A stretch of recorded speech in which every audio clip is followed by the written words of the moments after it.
हाय, कैसे हो? आज मी बनवणार आहे झणझणीत खमखमीत मुगाच्या डाळीचा पराठा। चला बघूया मुगाच्या डाळीचा पराठा कसा बनवायचा आणि काय सामग्री लागणार आहे। मूग डाळ घेतलेली आहे, त्याला भिजत घातली होती, धुवून स्वच्छ भिजत घातली, 2 तास याला भिजवली। आता मी धुवून घेतलेली आहे। हे बघा, हे मूग डाळ आहे, हिरव्या मिरचीचा पेस्ट आहे, लसूण जिऱ्याचा पेस्ट आहे, कोथिंबीर, बस एवढीच सामग्री लागते, याला काही जास्त सामग्री लागत नाही आणि मस्त टेस्टी पराठा बनते। आपण याला मिक्सर पॉट मधून काढून घेऊया या डाळीला, म्हणजे छान मस्त टेस्टी पराठा फटाफट नाश्ता रेडी। रोज रोज काय पोहे आणि उपमाच बनवायचा, वेगळंच काहीतरी। हे बघा किती मस्त घेते, मिक्सर मधून काढलेला आहे। हे बघा आता किती मस्त झालेला आहे। झालेली आहे, पूर्ण डाळ काढून घेतलेली आहे आपण। आता यामध्ये मसाले घालूया।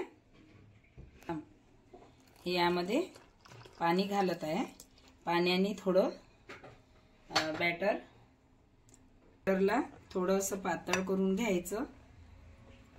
त्यामध्ये आता हे बघा असं त्यामध्ये मसाले घालायचे। आता मी झालेलं आहे बॅटर, मी मसाले घालताय। लसूण जिरा अद्रक मिरचीचा पेस्ट घातलेला आहे, कारण त्याने टेस्ट छान येते। हे पॉट धुवून घेतलेलं पाणी, मिक्सर पॉट। या चवीनुसार मीठ घालायचं, चवीनुसार मीठ घातलेलं आहे।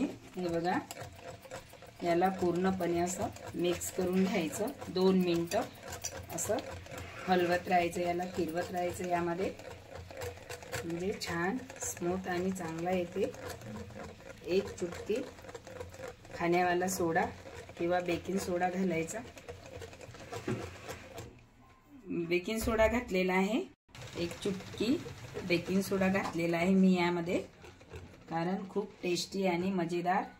यामध्ये कोथिंबीर घालत आहे, तर याला पूर्णपणे मिक्स करून घेत आहे। खूप मस्त मजेदार पराठा बनणार आहे, खायला टेस्टी आणि तयार हेल्दी नाश्ता आहे। पाव ब्रेड खाल्ल्यापेक्षा हेल्दी नाश्ता मूग डाळीचा पराठा, झटपट आणि चटपट। याला थोडं तेल लावून घ्यायचं, जास्त नाही, कारण चिपकावं नाही म्हणून, किंवा टेस्टी बनते। तर मी शेंगदाण्याचं तेल लावलेलं आहे, सोया लावलं। हे बघा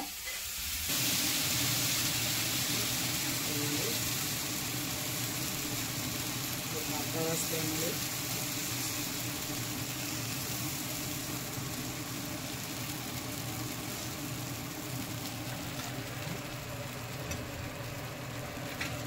झालेलं आहे, कमी गॅसवर ठेवायचं।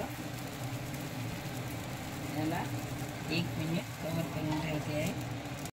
बघा कव्हर काढलेला आहे, किती मस्त फुललेला आहे, छान झाला।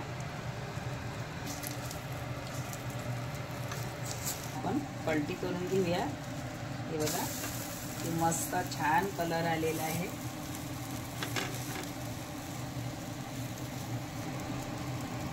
छान आलेला आहे, किती मस्त कलर आलेला आहे।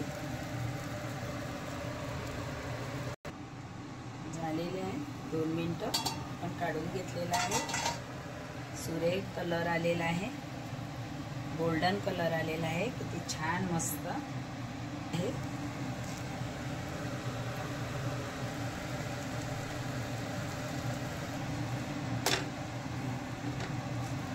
मस्त छान झालेला आहे, हे झालेलं आहे।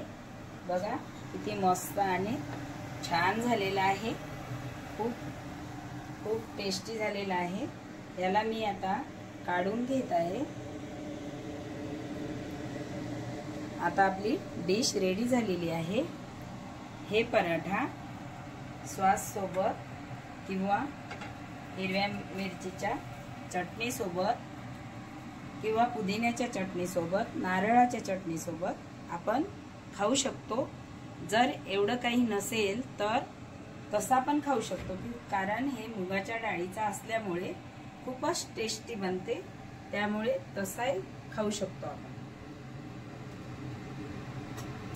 डिश रेडी झालेली आहे. गरमागरम, मस्त, तिखट आणि टेस्टी. माझ्या चॅनलला सबस्क्राईब करा, शेअर करा, लाईक करा आणि कमेंट करायला विसरू नका. बेल आयकॉन दाबायला विसरू नका. धन्यवाद.